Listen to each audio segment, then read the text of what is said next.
Good evening and salutations, my Days of Our Lives fans. Um, Brady and Teresa are horrified to sit there and see what happened. To take, he got a black eye and everything like that. He explained what happened, and he's mad, he's furious, he's scared, he is everything, all board into one. So Teresa asks him to talk to Nicole to try to sit there and talk some sense into EJ, and he gets down there and he tries to talk to Nicole, and EJ is acting like the usual dick. And Nicole's like, listen, let me sit there and talk to him. And at first, the conversation goes well, but it goes well up into a point where it's like Nicole loses it with the very thought that the pills could have been Holly's. She overreacts. She starts yelling and screaming. AJ comes out. He acts like the usual caveman jackass that he is. I don't know. I like EJ, but he has just been like just this insufferable. I don't want to sit there and say Karen, but he's just been this insufferable, power hungry asshole. Like there's no other way I could sit there and describe that. So he starts yelling, and of course Brady got to go back and talk to Tate and tell him that he tried and everything like that.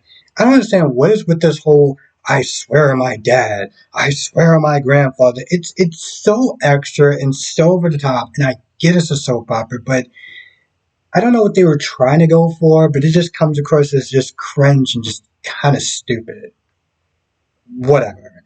I don't know. Nicole has just been. Well, I've never been a huge fan of Nicole, but and I get on some level, she thinks that she lost her child, so she is an emotional wreck and everything like that. But you know, we all know that she has not lost this child. So eventually, everything's going to come to light. She's going to get her baby back, and it's going to be all good in the hood to some extent. But with Brady, it was just the definition of overreacting. She did go back to, when she did talk to EJ, she was like, well, she does admit that there's a possibility that, the pills could have been hers. I mean, could have been Holly's. And to some extent, that I'm just thinking about it with what happened to Nicole. I don't know if it was the best idea for Brady to be sitting there approaching her, saying how she did, thinking that she did lose her child. So it was kind of crappy on his end. Like I get that he's scared and he wants to sit there and try to do something to sit there and say he at least tried. But at the same time, given what she's going through, do you really think it's the best idea to be even approaching her with this situation and possibly blaming her own daughter for being the one carrying those pills? So in a lot of ways, they're both out of pocket. Now, any scenes that I see with Everett and Stephanie is just, I can't. I don't care. Um, some of these ideas that they're coming out with is like, I feel like anyone with a brain could sit there and think of some of this stuff. Like, as far as ideas, like one of the ideas is, oh, let's sit there and host some sort of fundraiser thing, sweeping Salem or something like that. They can have people sponsor it. It's like if you would have took 2 minutes, you could have probably came up with this. I feel like I get that, like, she's supposed to be there to try to save the company and try to come up with all these great ideas, but I'm like, anyone with a brain could sit there and probably do it, and they could be spending half of the money if they would just got somebody else to sit there and come up with some of the ideas. These ideas are not, oh my god, I didn't sit there and think of that. But I guess they gotta sit there and try to find some sort of use for her as far as her career is concerned. But I don't know. I don't know. I kind of find, on that side of what she does to be kind of stupid and like I don't say pointless, but any person you can grab off the street could have come up with half of those ideas. Um,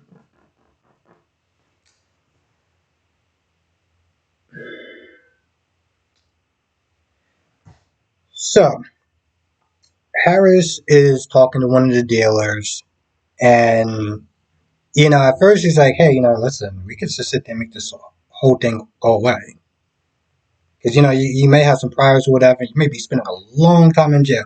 Now I'm just like, bro, don't say anything, because I'm like, here's the thing: if you think that you're going to just like, for the dealer's part, if you think that you're just going, oh, I'm just going to just walk on free and happy and go lucky, then you're an idiot, okay? Because who you're dealing for has connections. It's better if you just keep your mouth shut and just serve your time, do what you got to do, because you're a dead man walking if you sit there and say anything.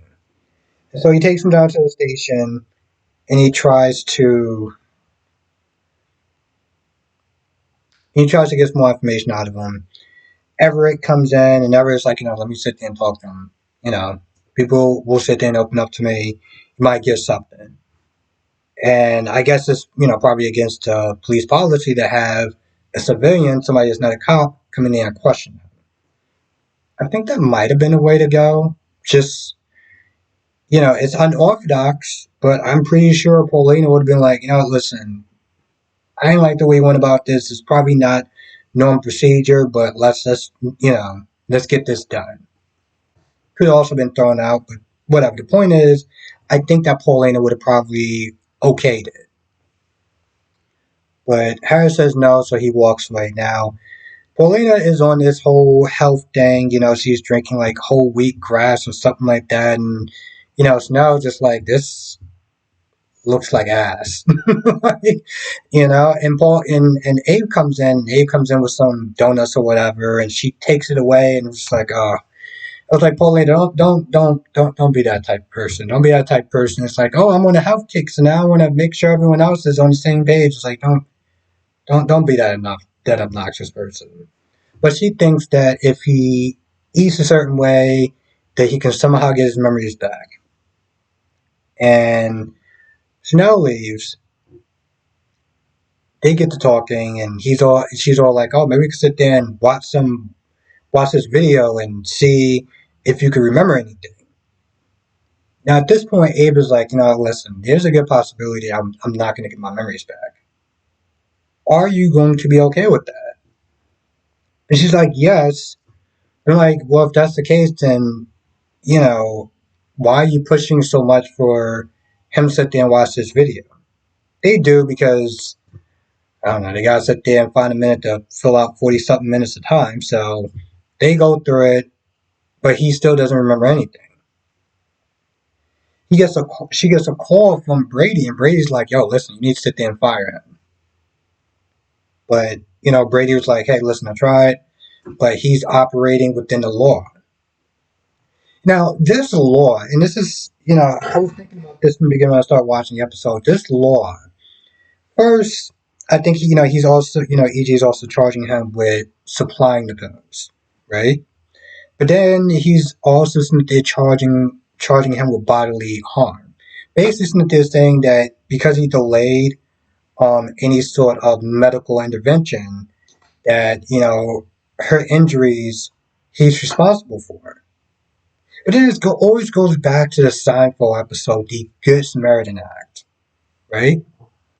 And I know this sounds harsh, but somebody needs to say it. And if I gotta be the dick to sit there and say it, yes. Should you sit there and go out and call the ambulance and stuff like that to try to get this person help? Yes. But are you obligated to sit there and do that? No. Does that make you a horrible person? In this case, yes.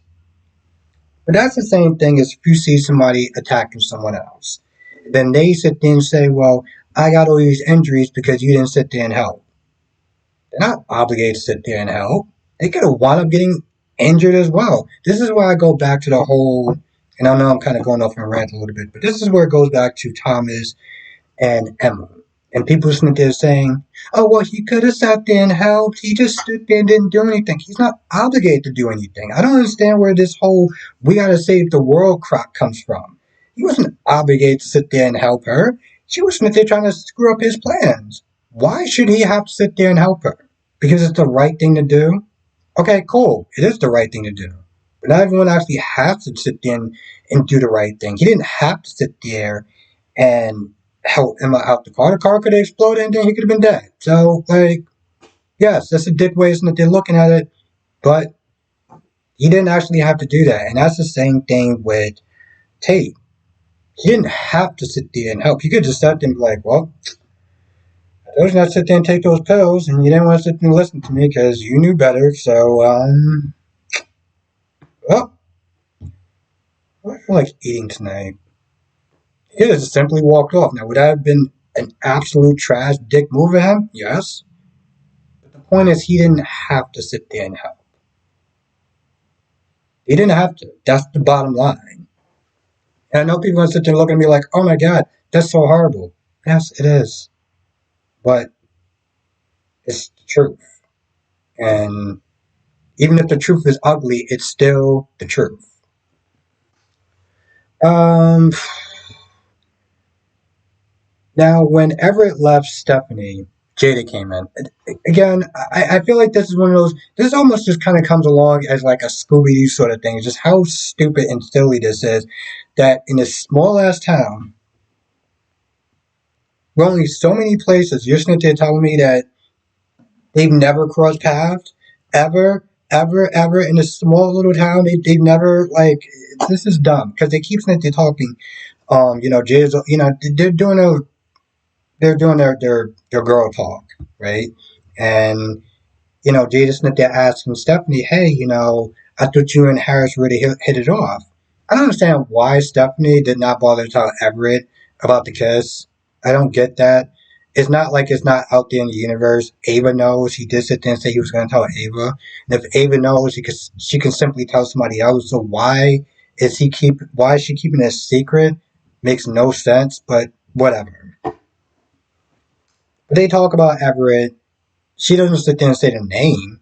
So I just it's so dumb. But this makes sense to them. So okay, sure, whatever. This is stupid, but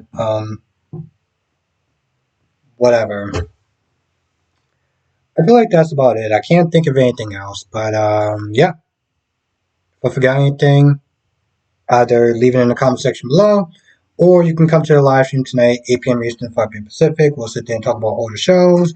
General Hospital, Days of Our Lives, Bold and Beautiful, Young and Restless. And before anyone asks, I did not watch General Hospital. I kind of really just kind of skimmed through it. I didn't want to watch it. So, but I mean, if people want to talk about it, that's cool. Just understand it. I didn't actually watch it, so I can't really give you a reply back on specifically today's episode. But if you want to talk about something else in General Hospital that I did watch, then that's cool too. But yes, if you want to sit there and talk about anything that I missed in days, come through. We'll sit there and talk about that as well. With that being said, I'm going to go. I will see you in the next video.